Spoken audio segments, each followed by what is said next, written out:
Coba saya pengen ngasih kesempatan sekali lagi. Mungkin panjenengan punya pertanyaan yang sekiranya selama ini belum ada yang bisa menjawab. Misalkan ada yang menjawab tidak memuaskan panjenengan. Coba ditanyakan, saya kasih kesempatan lagi.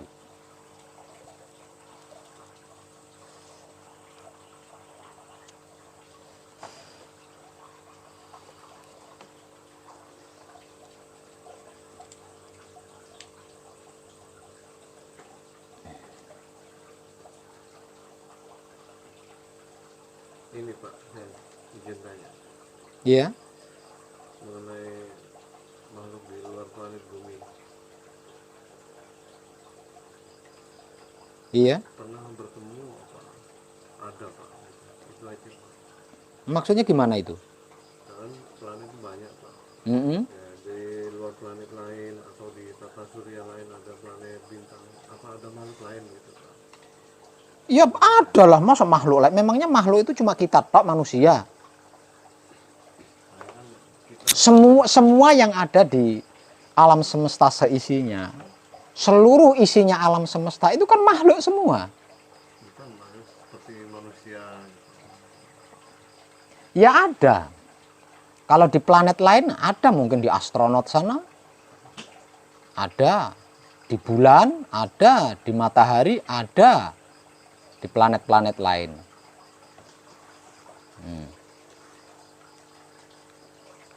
Dan kita serta planet kita adalah planet yang paling sempurna dibanding planet-planet lainnya. Penghuninya juga lebih jelas dibanding penghuni planet-planet lainnya. Ya kan? Sepesek apapun hidung kita tetap ada wujudnya kan. Nah, di planet lain ada yang gerumpung cuma bolongannya tok ini ketok. Kelihatan cuma bolongannya aja, nggak ada wujud hidungnya, nggak ada. Nah, lebih sempurna kita kan, dan lebih indah planet kita. Berarti Bapak pernah berjumpa? Kalau berjumpa saya belum pernah, karena saya nggak punya Apollo.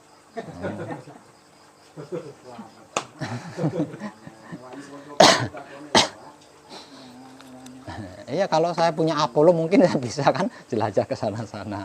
Ini pertanyaan lagi Pak, terakhir. Gimana caranya atau bisa apa enggak untuk berteleportasi gitu Pak? Enggak seperti itu. Siapapun yang mengenal dirinya, maka makhluk-makhluk lain akan berdatangan memperkenalkan diri. Apakah itu tidak cukup? Jangankan makhluk, yang dimaksud Tuhan itu loh akan datang memperkenalkan dirinya. Nah, apakah itu masih kurang? Jadi yang perlu kita usahakan adalah mengenal diri kita sendiri. Barang siapa mengenal dirinya,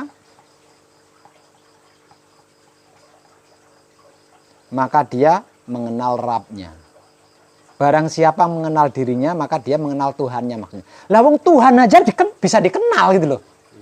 Apalagi selain Tuhan kan?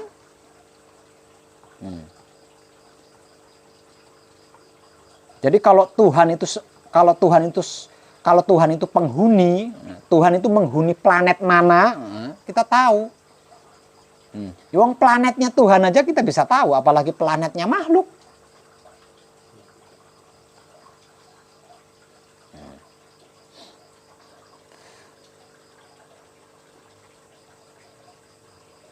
Kenapa bisa seperti itu? Karena manusia diciptakan sebagai makhluk paling sempurna. Artinya manusia itu punya tanggung jawab menyempurnakan makhluk-makhluk lain.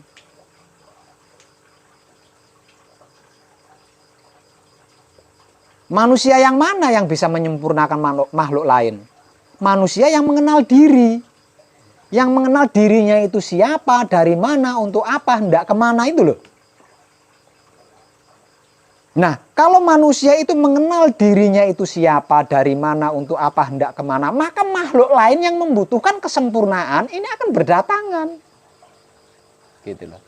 Akan berdatangan. Dan kedatangannya tidak sekonyong-konyong, jadi tidak ujuk-ujuk, tidak spontanitas, tidak tutup poin gitu loh maksudnya. Ada bentuk komunikasinya. Kalau dalam bahasa sederhananya, bahasa awamnya, ada basa-basinya gitu loh. Ada basa-basinya.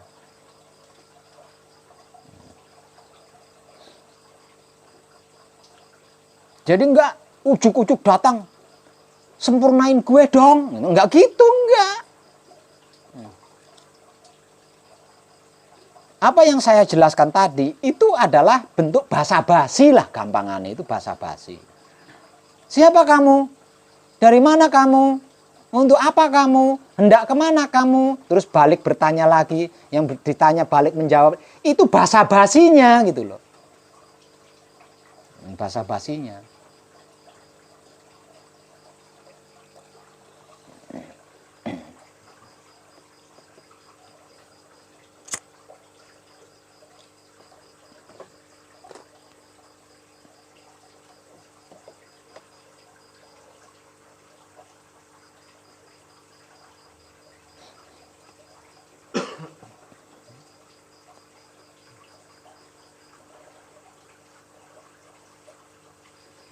Jadi yang perlu kita tekan pada diri kita adalah kesadaran kita tentang kita itu diciptakan sebagai makhluk paling sempurna dibanding makhluk-makhluk lainnya. Kenapa kok Tuhan hanya menciptakan manusia sebagai makhluk paling sempurna dibanding makhluk-makhluk lainnya? Karena aku adalah batinnya manusia, manusia adalah wujud gambaran kenyataanku. Barang siapa mengenal diri, dia mengenal aku. Maka diletakkanlah tanggung jawab kesempurnaan seluruh makhluk di pundaknya yang disebut manusia.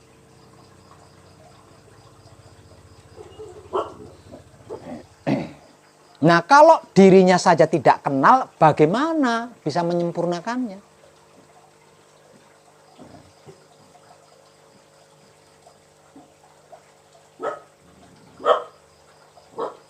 Makanya dikatakan penyelesaian laku murni. Laku murni itu ada pertanyaan. Di dalam laku murni itu ada pertanyaan-pertanyaan. Di dalam laku murni itu ada pencarian-pencarian.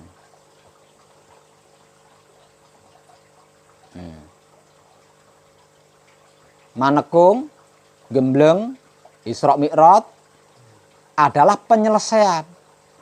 Artinya setelah manekung, setelah gembleng, laku murni ini kan selesai.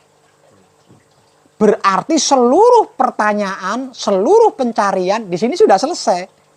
Sudah selesai. Jadi panjenengan tidak perlu mencari apapun, tidak perlu bertanya apapun. Karena apa? Karena seluruh pertanyaan panjenengan itu sudah terjawab sesungguhnya. Seluruh pencarian panjenengan itu sudah ketemu sesungguhnya. Hanya saja panjenengan membutuhkan kesadaran yang maksimal untuk merealitakan jawaban-jawaban dari seluruh pertanyaan panjenengan, penemuan-penemuan dari seluruh pencarian panjenengan.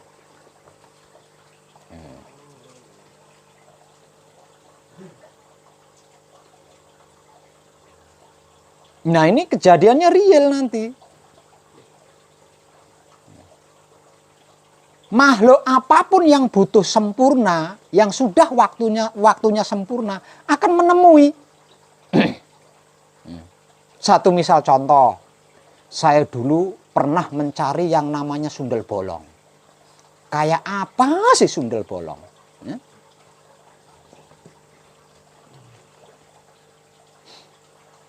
Entah gimana ceritanya, putus di tengah jalan. Mencari sundel bolong itu putus, nggak berlanjut gitu. Entah gimana ceritanya. Sampailah di sini. Sampailah di penyelesaian laku murni. Setelah laku murni selesai, berarti pencarian yang tertunda tadi, yang putus tadi kan selesai juga di situ tuh. Artinya saya enggak perlu mencari pocong lagi kan? Karena apa? Karena tentang pocong ini sesungguhnya saya sudah tahu. Hanya saja saya membutuhkan kesadaran yang maksimal untuk merealitakan pocong. Nah, kalau kesadaran saya sudah maksimal, malam ini ada pocong, waktunya sempurna dan ingin sempurna dia datang. Saya jadi tahu kan, realita banget gitu loh. Realita banget di situ. Nggak katanya, tahu sendiri, oh pocong itu seperti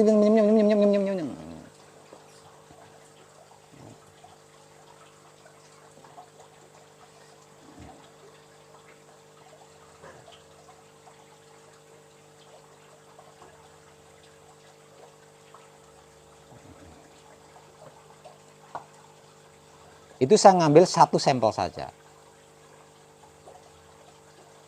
Tentang sampel-sampel yang lainnya, apakah panjenengan bisa maksud? Itu saya ngambil satu sampel loh. Jadi setelah selesai manekung, setelah selesai gembleng, sesungguhnya seluruh pencarian panjenengan itu telah selesai. Seluruh pertanyaan panjenengan itu sudah selesai.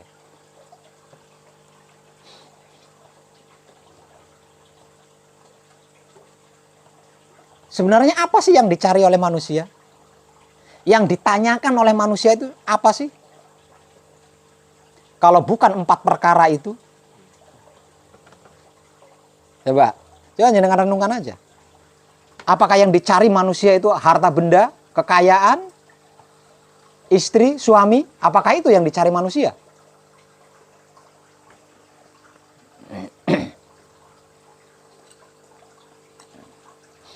Itu hanya kebutuhan raga. Sementara aku bukanlah wujud ini.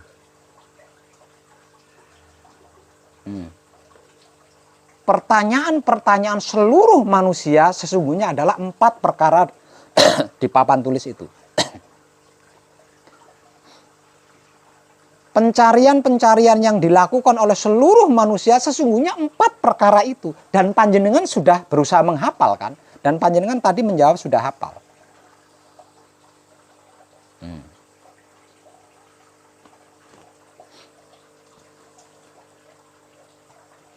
Nah, kalau panjenengan merasa sudah hafal, selanjutnya panjenengan tinggal memaksimalkan kesadaran kan, agar supaya bisa merealitakan itu tadi. Nah.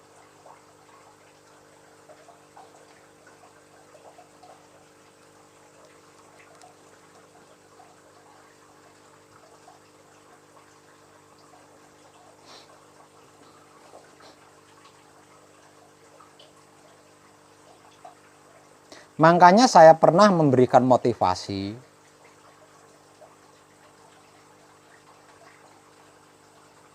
kalau panjenengan sudah manunggal jati, sudah kunci, sudah kumpul nunggal suci, mau apa panjenengan? Mau apa? Mau kaya? Mau jadi miliarder? Mau apa panjenengan? Kalau sudah kunci, kalau sudah kumpul nunggal suci, kalau sudah manunggal jati, mau apa panjenengan? Kunci, kumpul nunggal suci, manunggal jati, yang berarti manunggaling kawula Gusti,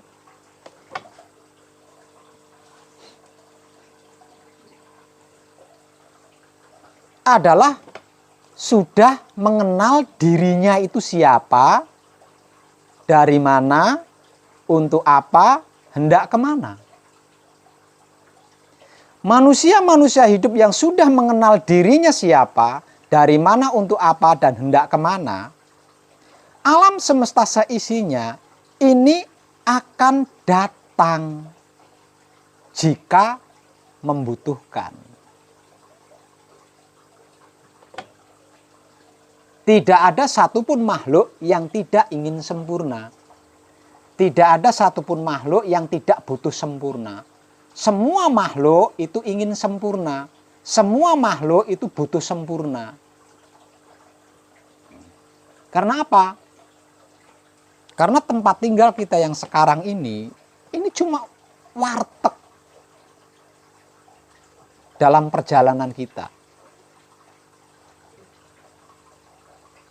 Bagi yang masih awam. Makhluk-makhluk awam, menurut kesadaran mereka, dunia ini warteg. Dunia ini warkop. Hanya tempat singgah sementara yang akan ditinggal pergi jika sudah cukup.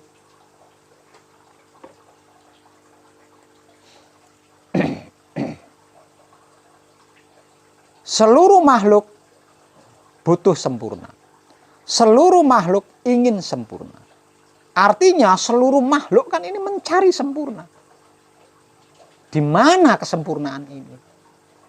Bagaimana caranya untuk mendapatkan kesempurnaan ini? Panjenengan sudah mengenal diri panjenengan siapa? Sudah tahu diri panjenengan dari mana? Sudah mengerti diri panjenengan untuk apa? Sudah memahami diri panjenengan hendak kemana? Bagi makhluk-makhluk yang sedang dalam pencarian kesempurnaan, yang ingin sempurna, itu akan terlihat jelas dan mereka akan mencari, akan mendatangi.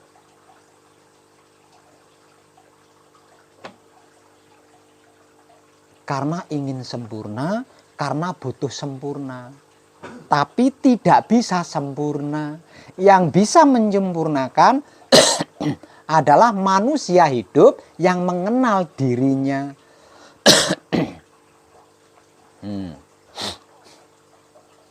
Nah, kalau panjenengan sudah mengenal diri, yang berarti sudah manunggal jati, sudah kunci, kumpul nunggal suci,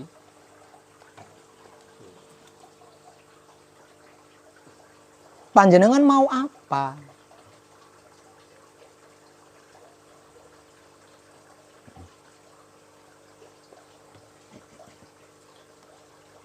Saya kasih contoh awam. Ada emas. Emas ini juga makhluk kan? Artinya emas ini juga ingin sempurna dan butuh sempurna.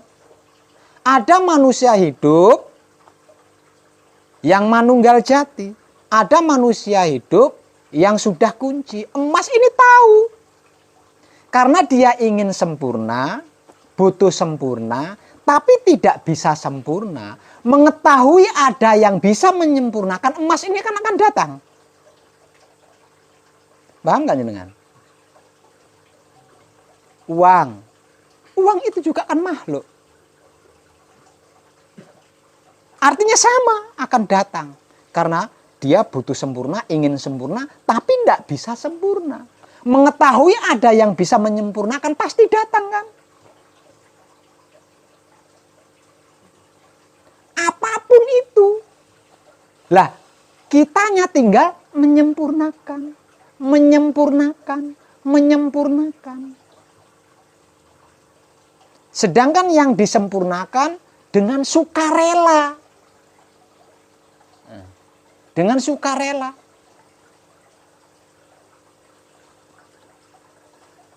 Makanya saya katakan, mau jadi miliarder terlalu kecil di situ. Miliarder itu karena apa sih? Karena harta bendanya yang banyak mungkin ya. Nah, harta benda itu juga kan makhluk. Artinya harta benda itu kan butuh sempurna, ingin sempurna. Tapi dia tidak bisa mencapai sempurna itu. Mengetahui ada yang bisa menyempurnakan, apa nggak datang tuh harta benda? Apa nggak mendatangi orang makhluk yang bisa menyempurnakan itu harta benda? Ini termasuk benda yang nggak itu ya, nggak mati itu ya. Tidak ada sesuatu apapun di alam semesta ini yang bukan makhluk. Semua yang ada di alam semesta ini adalah makhluk. Jadi makhluk itu bukan cuma benda, bukan cuma begini tok, atau bukan cuma hewan, bukan cuma manusia. Batu juga itu makhluk. Batu itu juga makhluk.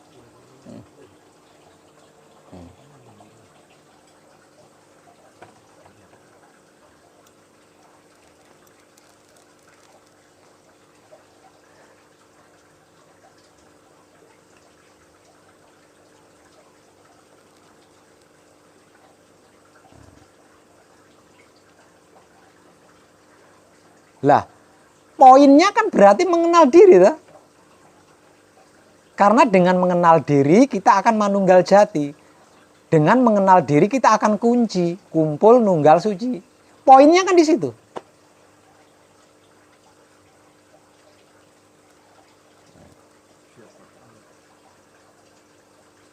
Lah tentang itu, tiap sore dimotivasikan, pesanggrahan ini dikelilingi motivasi-motivasi, dan tiap hari panjenengan sedang berlatih. Apakah masih kurang pede? Masih kurang percaya diri?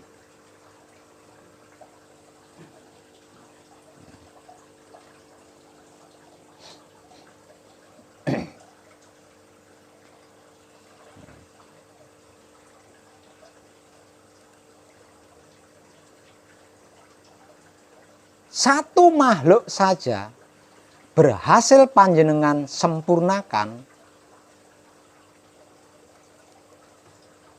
dengan realita konkret, maksudnya dari ujung kepala panjenengan sampai ujung kaki panjenengan itu menyaksikan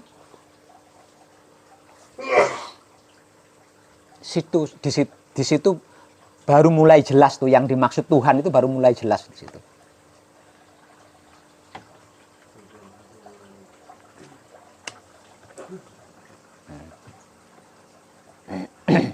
Jadi jangan dikira air yang panjenengan sempurnakan itu ndak ada basa-basinya sama panjenengan. Ndak mengucapkan terima kasih sama panjenengan. Nasi yang panjenengan sempurnakan itu nggak ada basa-basinya. Nggak ada ucapan terima kasihnya sama panjenengan. Jangan dikira. Itu hanya perkara kadar kesadaran panjenengan saja. Yang belum mampu menyadari realitanya, konkretnya.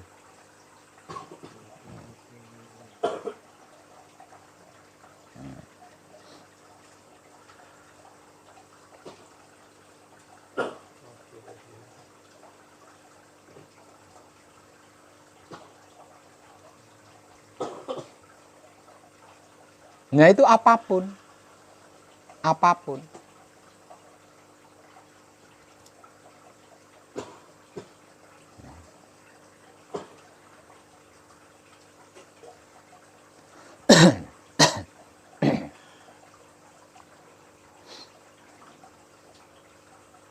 Makanya untuk yang sudah sampai di tahapan manunggal jati atau di tahapan kunci, kumpul nunggal suci, itu lakunya laku suci. Nah tinggal kadar kesadarannya sudah maksimal apa belum, itu tok perkaranya. Itu tok. Hebatnya Maha Suci merealitakan kejadiannya itu sesuai kadarnya. Sesuai kadarnya. Hebatnya itu loh, yang tidak bisa kita miliki itu loh di situ. Coba kalau Maha Suci seperti wong edan bagu. Ketika panjenengan menyempurnakan nasi, kadar kesadaran panjenengan masih simpang siur nih, masih perlu dipertanyakan. Panjenengan menyempurnakan nasi. Lalu telinga panjenengan mendengar nasi itu mengucapkan terima kasih. Apa nggak dibanting tuh piring? Hah? Apa nggak dibanting itu jenengan? Itu hebatnya Maha Suci di situ. Secara perlahan, konkretnya diperkenalkan sesuai kadar kesadarannya. Jadi tidak ujuk-ujuk. Beliau tahu, Maha Suci tahu kita itu makhluk seperti apa. Itu. Saking cintanya Maha Suci kepada manusia, saking kasihnya, saking sayangnya Maha Suci kepada yang disebut manusia, yang merupakan duta besarnya, sampai segitu, perlahan-lahan, ndak langsung jrek. Masuk rumah sakit jiwa jenengan kalau langsung jret gitu. Air engkau berasal dari Romo, milik Romo. Sekarang akan aku kembalikan kepada Romo melalui lakuku. Jadilah manfaat bagi diriku. Gelap matur suwun. Waduh, bisa ngucap matur suwun. Ya di tenggorokan ngucap matur suwun Pak Web. Apa enggak jimprak jenengan? Itu karena apa? Karena kesadarannya belum mendukung. Makanya diperkenalkan konkretnya itu perlahan. Sampai panjenengan itu kuat.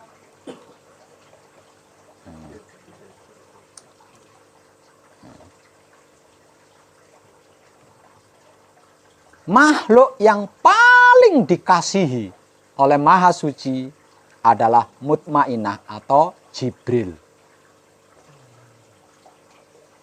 Ketika Jibril mendampingi hidup, menghadap kepada Maha Suci hidup, di pintu gerbang Jibril itu mundur. Hanya engkau yang mampu menghadap. Aku tidak mampu. Kenapa? Kalau aku ikut menghadap, aku akan hancur.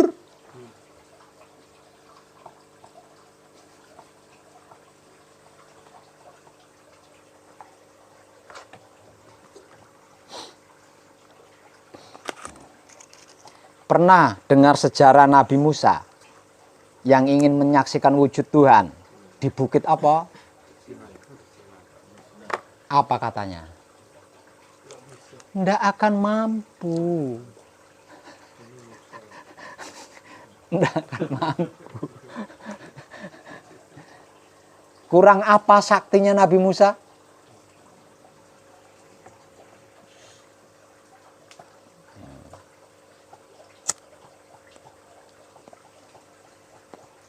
Secara perlahan, konkretnya dipersaksikan sesuai kadarnya. Kalau dalam bahasa kejawennya disebut sepiro lakumu semono olehmu.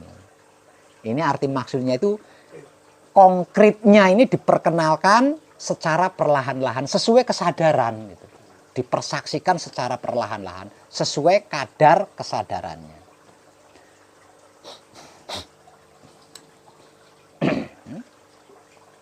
Kesadarannya tipis dikasih kesaksian langsung jimprak, langsung masuk rumah sakit jiwa. Ya. Waduh, di dalam mulut airnya ngucapin terima kasih. Wah. Ya.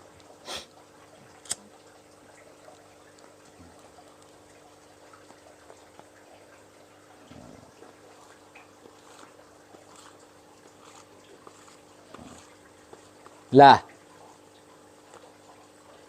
menghadapi kesaksian-kesaksian dari Maha Suci hidup secara perlahan-lahan terbaik adalah menikmati rasanya kelakuan diri sendiri menggunakan kesadaran cinta kasih sayang hidup. Itu terbaik, itu terbaik.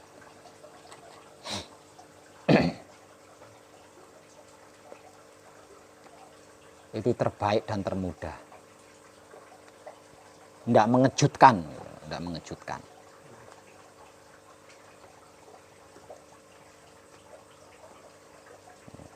Semakin banyak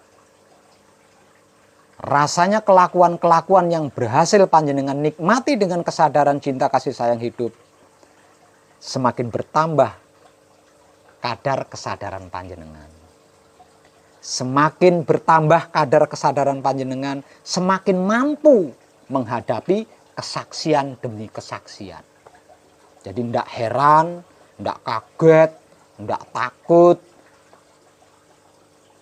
apalagi shock.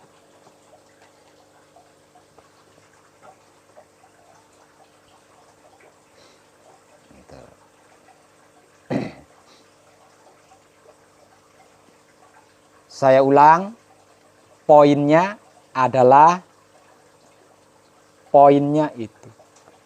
Makanya saya katakan, kalau sudah meninggalkan pesanggrahan saya ini, setelah selesai manekung atau gembleng, panjenengan itu sesungguhnya master. Tinggal berusaha memaksimalkan kadar kesadaran.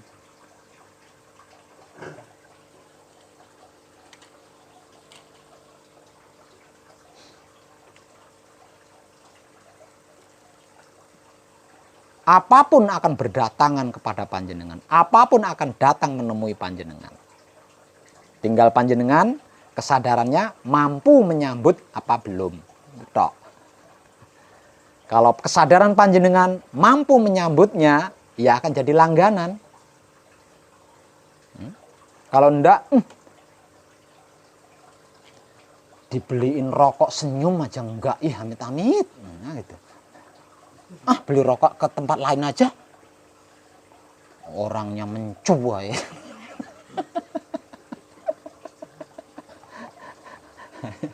Nggak gitu.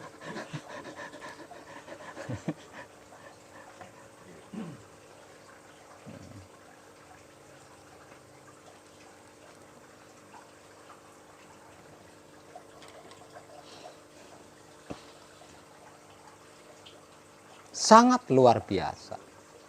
Diri kita sangat luar biasa. Panjenengan ingin melihat wujudnya Tuhan, lari ke depan cermin. Lalu bertanyalah kepada cermin, siapa kamu?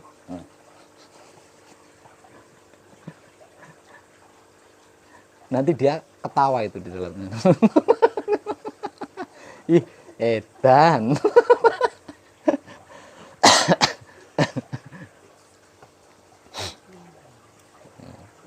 Tapi awas pulang dari sini, gue Tuhan.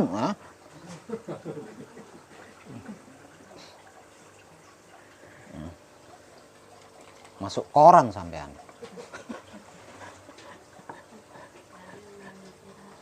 Kalau bisa membuktikan, no problem. Gue Tuhan, coba bikinin uang gue. Garuk-garuk, masuk koran sampean.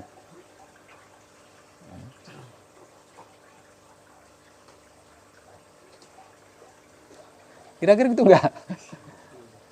Gue Tuhan, coba selesain masalah gue. Kalau memang lu Tuhan, buktiin bisa menyelesaikan, enggak masuk koran jenengan.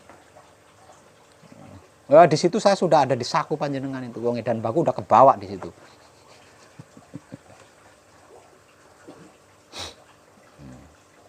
Poinnya hanya tentang apa dan bagaimana itu wahyu pancagaib dan wahyu pancalaku, yang tak lain dan tak bukan itu adalah isi daripada raganya panjenengan sendiri.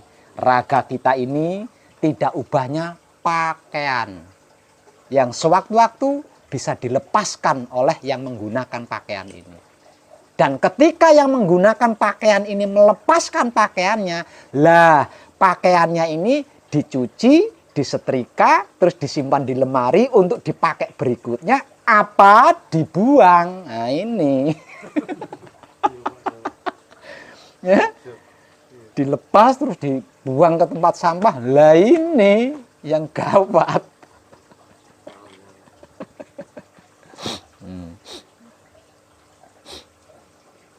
Kan ada kan pakaian kita yang betul nggak karena udah ya langsung nempelnya gitu kita. Atau karena belum banyak yang robek ya, taruh di lantai kan buat keset. Nah, gitu. Aduh, rugi banget kalau manusia hidup sampai seperti itu ujungnya. Nah. Maka tubuh kita ini bukan terbuat dari segumpal tanah liat.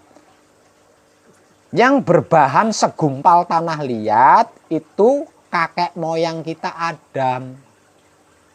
Itu bahan tubuhnya dari segumpal tanah liat. Nah, kalau tubuh kita ini berbahan cinta, kasih sayang, maha suci hidup. Nah, selama ini kita berebut cinta kan. Tinggi-tinggian cinta kan, sampai bunuh-bunuhan gara-gara cinta.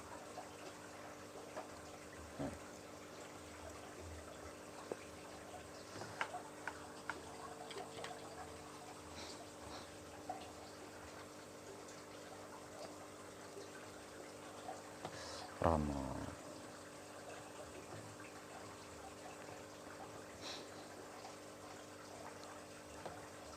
Samarinda paham? Samarinda. Oh, Banjarmasin. Paham nggih? Nah. Ya sebenarnya saya sudah terlalu sering membahas ini. Di video-video yang dulu-dulu itu sudah terlalu sering membahas ini. Untuk yang menyimaknya baik-baik ya pasti sudah paham, tidak kaget saya ngomong seperti ini, tidak kaget. Untuk yang sudah nyimak dengan baik. Tapi Pak, kemungkinan sebagian besar belum ada yang klik. Ya karena menyimaknya tidak baik, karena ditonton, bukan disimak ya. Karena ditonton.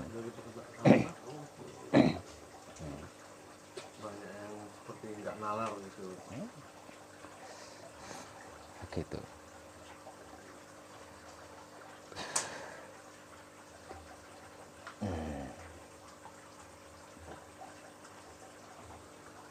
Bagaimana? Sudah klik belum? Udah ya? Ada pertanyaan? Mati mas sedikit terkait dengan perjalanan mereka yang tidak sempurna ini, mereka yang mengendalikan syafaat Rasul itu gimana? Apa benar akan mendapatkan syafaat?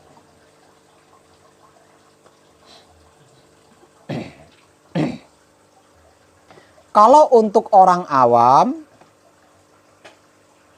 itu terbaik. Nah, mengandalkan syafaat Rasul itu terbaik untuk orang awam. Namun pertanyaannya, orang awam itu memaknai Rasul ini apa? Apa yang kuburannya di Arab? Ah, ya itu.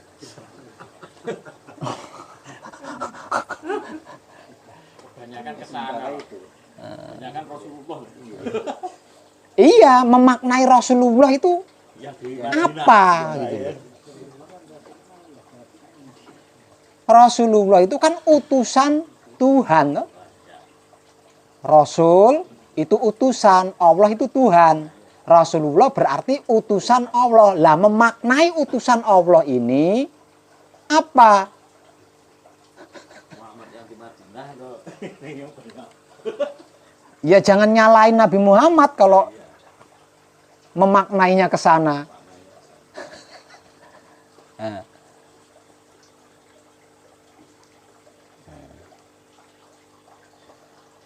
Untuk orang awam itu terbaik. Bersolawat. Itu terbaik untuk orang awam. Tinggal memaknai Rasulullah ini siapa dulu, di situ tok perkorone. Ya, perkorone di situ tok. Nah, kalau memaknai Rasulullah ini wujud Nabi, ya nggak dapat apa-apa.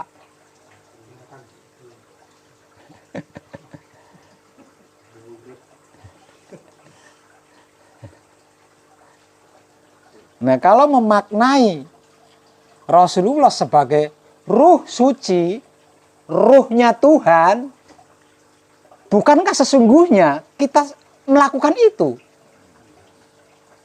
Ya? Aslinya kan awake dhewe berselawat toh karo urip. Bahkan tidak pakai jeda kan? Tidak pakai jeda kan?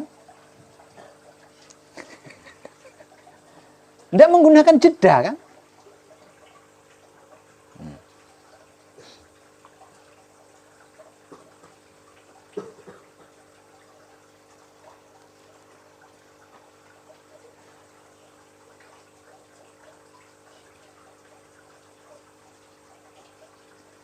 Apa salah? Memuji hidup, apa salah? Lawang kita bisa itu, bisa ini karena hidup. Ya? Memuji hidup, apa salah? Lawang kita bisa itu, bisa ini, bisa itu, bisa ini. Kan karena hidup. Coba kalau nggak ada hidup di dalam diri kita bisa apa? Ya? Nah karena kita bisa itu, bisa ini, disebabkan oleh adanya hidup, lalu kita memuji hidup, apa salah?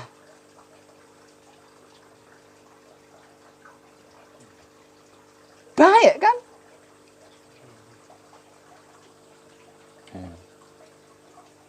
Tapi kalau memuji wujud Nabi ya nggak tahu itu saya mah.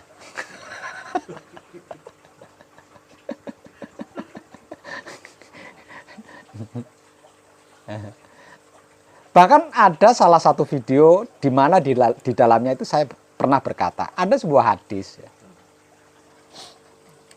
yang meriwayatkan, jika engkau memandangku dari dua sisi, harus dua sisi loh, harus dari dua sisi. Satu sisi sebagai nabi, yang satu sisi sebagai rasul. Berarti antara nabi dengan rasul ini ada perbedaan loh ya. Semua ahli kita pasti tahu itu. Harus memandang dengan dua sisi. Satu sebagai nabi, artinya wujud. Yang satu sebagai hidup, yang menempati seluruh wujud. Semua ahli kitab tahu itu. Kalau sampai ada yang nggak tahu, berarti bukan ahli kitab, dan itu dibodohi sama ahli kitab. Nggak dikasih tahu gitu. Dan itu hadis populer itu. Sangat terkenal hadis itu. Pandanglah aku sebagai nabi. Satu sisi lagi, pandanglah aku sebagai rasul. Karena dengan seperti itu, engkau akan bisa membedakan. Kapan aku berbicara sebagai nabi, kapan aku berbicara sebagai utusan. Ada perbedaan di situ.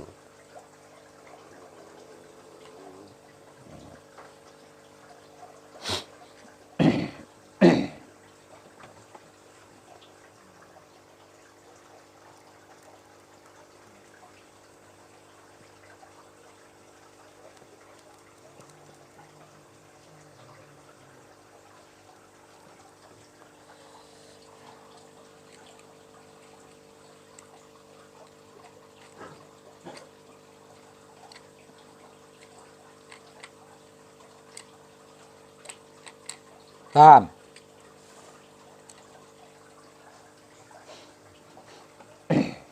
Nggih.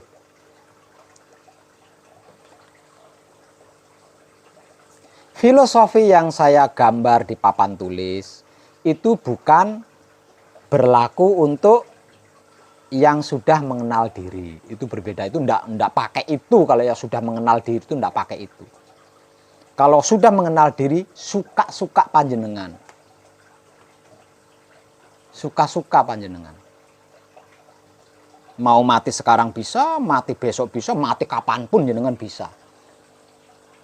Mau kembali kemanapun panjenengan bisa. Mau reinkarnasi jadi anjing bisa, semua panjenengan bisa pengendaki. Kalau sudah mengenal diri. Filosofi itu hanya berlaku untuk orang awam yang berhasil mencapai keselamatan dan yang gagal mencapai keselamatan. Lah itu filosofinya.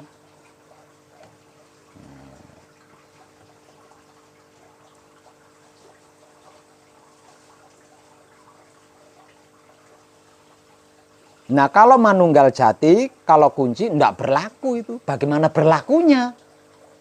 Nah, kalau panjenengan enggak ingin mati, terus kapan berlakunya itu?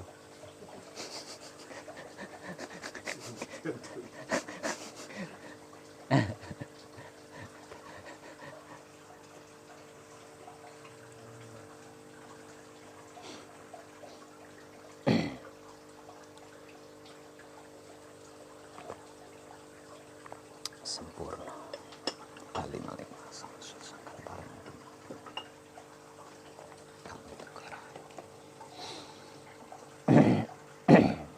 Nggih, ya.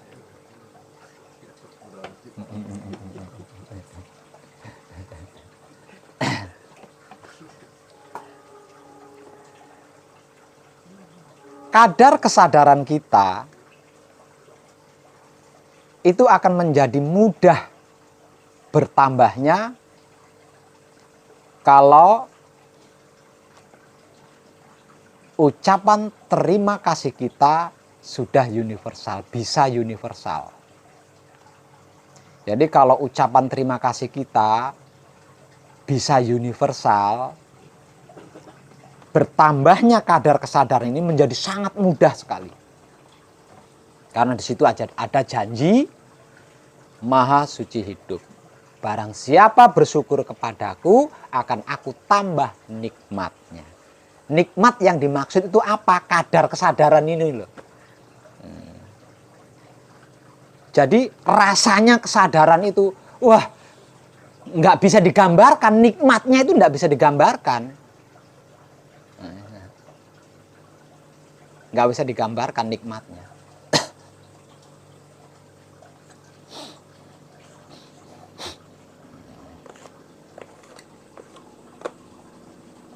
Kalau panjenengan pernah merasakan sesuatu yang sangat nikmat, itu nggak ada apa-apanya dibanding rasanya kesadaran.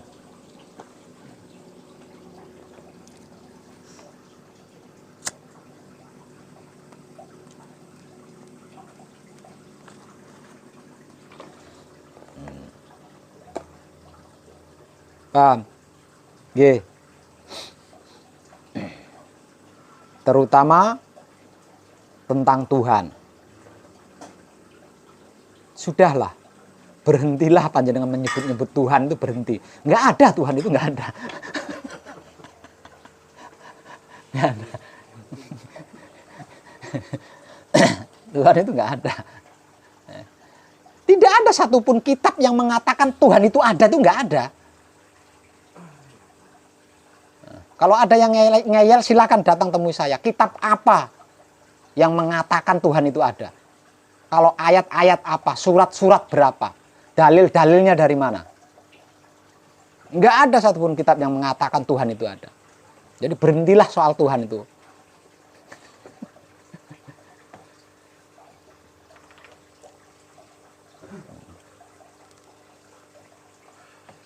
Beri kesempatan kepada yang dimaksud Tuhan memperkenalkan dirinya kepada kita. Karena hanya yang dimaksud Tuhan yang bisa memperkenalkan. Kita nggak bisa kenal dia, itu nggak bisa. Gimana kenalnya? Jibril aja, makhluk tersuci. Jibril itu makhluk tersuci. Karena itu Maha Suci sangat mengandalkan dia. Mutmainah itu makhluk tersuci. Sebab karena itu Maha Suci sangat mengandalkan Jibril. Bisa hancur.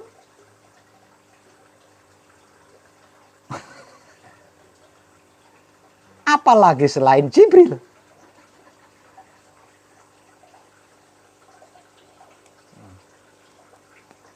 Ada salah satu ahli spiritual pendahulu kita menyatakan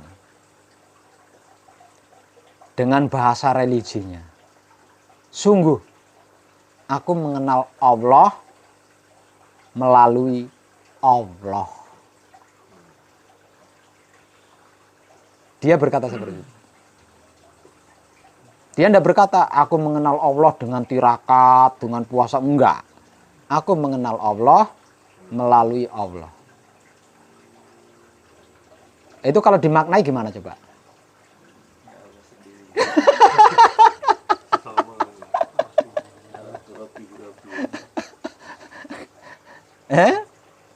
Gitu. Sudah mau suci.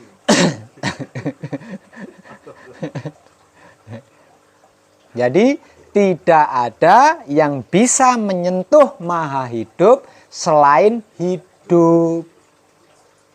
Tidak ada yang bisa menyentuh Allah selain Rasulullah. Itu bahasa religinya seperti itu. Tidak ada yang bisa menyentuh Allah selain Rasulullah. Tidak ada yang bisa menghadap Allah selain Rasulullah. Tidak dikatakan Nabi Muhammad gitu, enggak. Ya, enggak dikatakan seperti itu. Rasulullah. Jadi sama, persamaannya sama dengan tidak ada yang bisa menghadap Maha Hidup selain hidup. Tidak ada yang bisa menyentuh Maha Hidup selain hidup. Nah, sekarang pertanyaannya, hidup ada di mana? Kan di dalam diri panjenengan. Lah, di dalam diri panjenengan itulah yang punya kemampuan dan punya hak manunggal dengan Maha Hidup.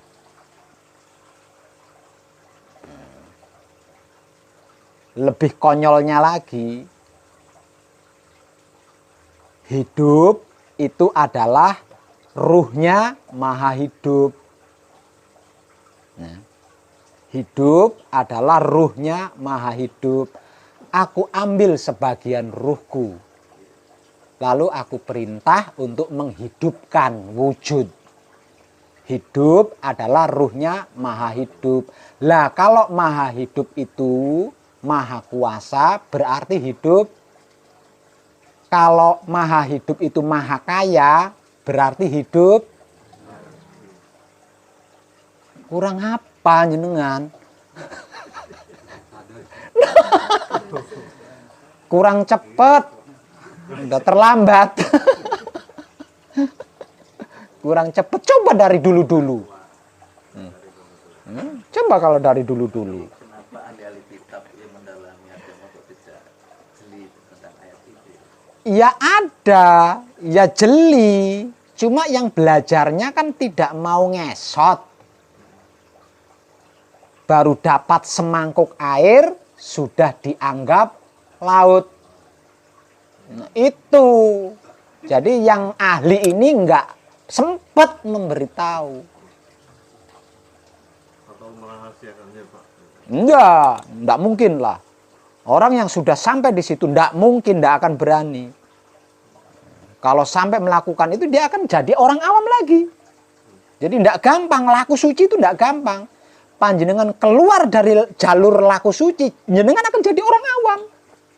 Jadi tidak mau ambil resiko. Orang yang sudah sampai di situ tidak akan mau ambil resiko, mengingat perjalanannya yang sangat panjang. Tidak mungkin berani. Kalau berani berarti dia belum tahu. Belum sampai di situ kalau dia berani. Kalau dia berani berarti belum sampai di situ. Kalau dia sudah sampai di situ tidak akan mau ngambil resiko, mengingat perjalanannya yang nggak gampang dan nggak sebentar. Jadi orang yang sudah sampai di situ tidak mungkin bohong, itu tidak mungkin. Bohong dia akan kembali, dia akan jatuh kalau bohong. Dia akan jatuh kalau bohong. Sesuai panjang lakunya. Iya. Hanya saja yang belajar tidak sampai tuntas. Baru dapat segelas air, baru dapat semangkok air, baru dapat seteko air. Sudah buka pesantren, buka sekolahan, buka perguruan. Padahal belum tuntas. Iya. Tuh. Iya.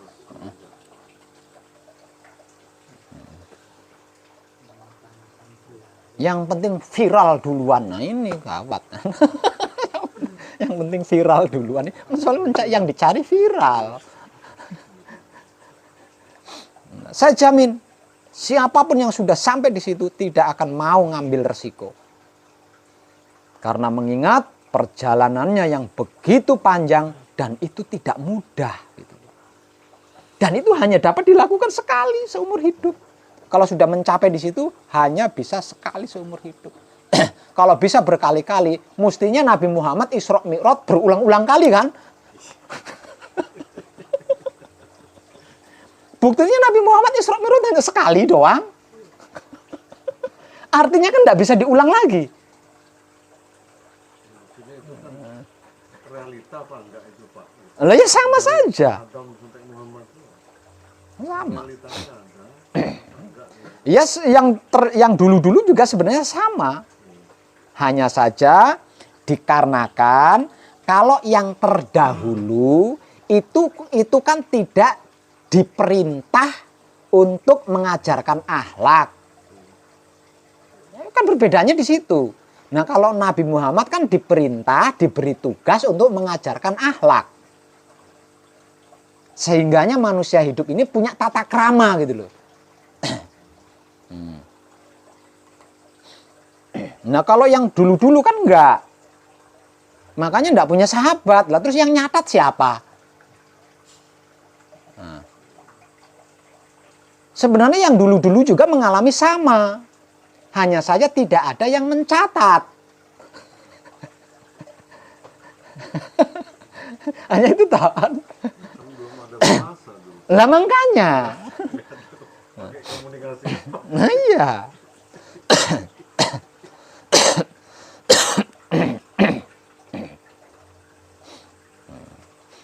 Nah, kalau zaman Nabi Muhammad, dikarenakan dia adalah mengemban tugas untuk mengajarkan akhlak kepada manusia, artinya dimulai pada saat itu kan ada tatanan-tatanan kan.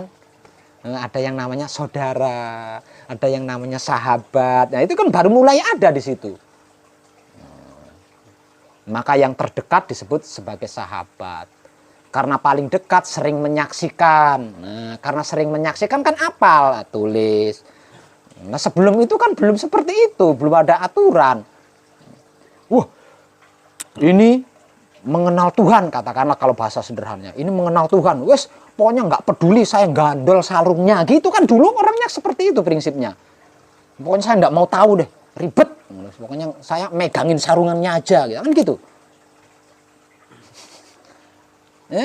Ya seperti di eranya Nabi Musa, kan seluruh umat Musa kan megangin sarungnya Musa semua, megangin jubahnya Musa semua kan. Mana kan nggak ada yang mewarisi ilmunya Nabi Musa, itu nggak ada. Atau dapat cincinnya Nabi Musa, itu kan nggak ada. Lah itu cincin Nabi Musa yang sekarang lalah itu PA itu.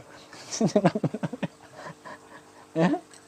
Coba kalau era itu sama seperti di eranya Nabi Muhammad, ya mestinya akan ada tongkatnya Nabi Sulaiman dimuseumkan, kan ada. Karena apa? Karena sudah ada cara-cara untuk mengabadikan sesuatu kan sudah ada. Di era itu kan belum ada pelajaran seperti itu, jadi mereka nggak berpikir ini Nabi Musa sudah meninggal, tongkatnya saya museumkan, kan nggak punya pikiran ke situ mereka. Gih. Sama, semua juga sama seperti itu.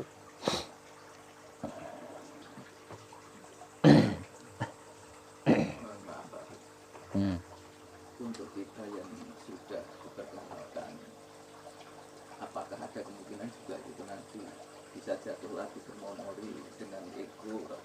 Bisa. Dan jatuh lagi. Iya bisa kalau panjenengan sampai namanya siapa? Pak Edu ki dancuk, matamu picek, ya iso jatuh jenengan di situ. Ojo percaya, jangan percaya sama Pak Edi. Pak Edi itu jancuk jaran itu. Loh tuh jaran, raimu ngomong apa? Jatuh jenengan di situ.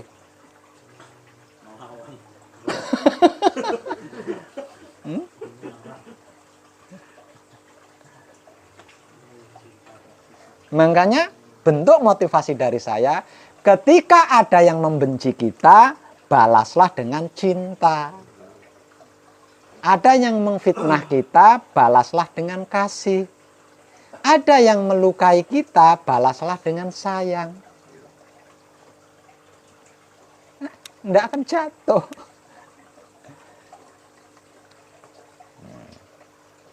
Reaksi gitu kan.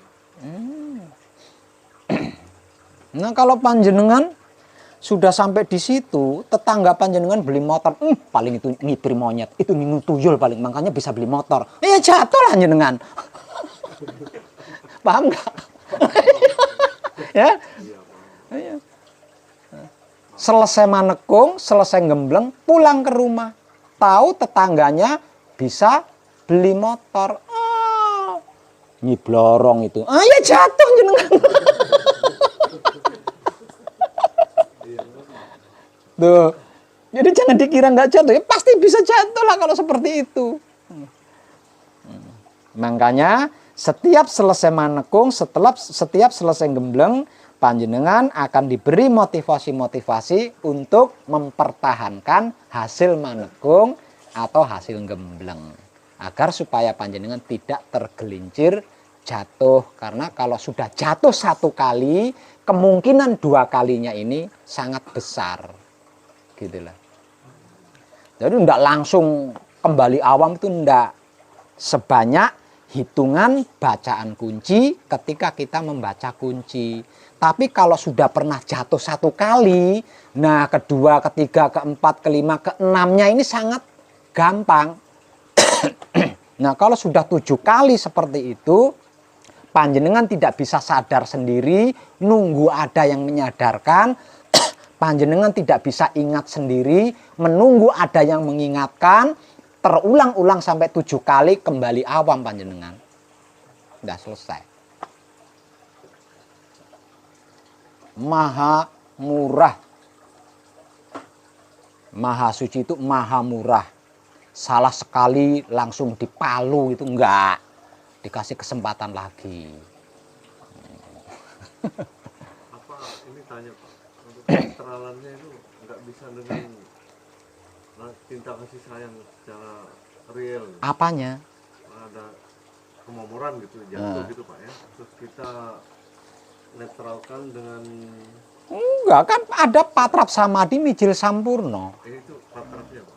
Di luar patrap seperti Ya enggak ada. Harus dengan laku. Harus dengan laku. sedekah atau memberi. Enggak, ya gampang lah. Nah kalau bisa seperti itu enak miliarder dong. Enakan orang-orang kaya dong. Ya kan? Setiap saran. Ya. Harus dengan laku. Tapi kalau sudah pernah jatuh satu kali, ini sudah gawat. Karena kemungkinan jatuh kedua, ketiga, keempat, kelima, keenam kalinya itu mudah sekali kalau sudah pernah jatuh gitu loh. Makanya saya berulang-ulang kali katakan laku suci itu tidak gampang. Tidak gampang. Makanya panjenengan sebelum meninggalkan pesanggeran ini harus ahli gitu loh. Karena kalau panjenengan tidak ahli, aduh, seperti telur di ujung tanduk. Seperti telur di ujung tanduk.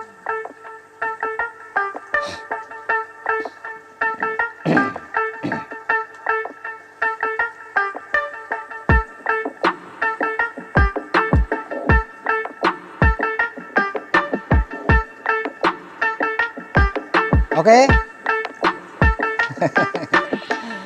Cukup ya, ini panjang sekali videonya. Tantangan kita malam ini cukup. Terima kasih dan tercerahkan kita semua.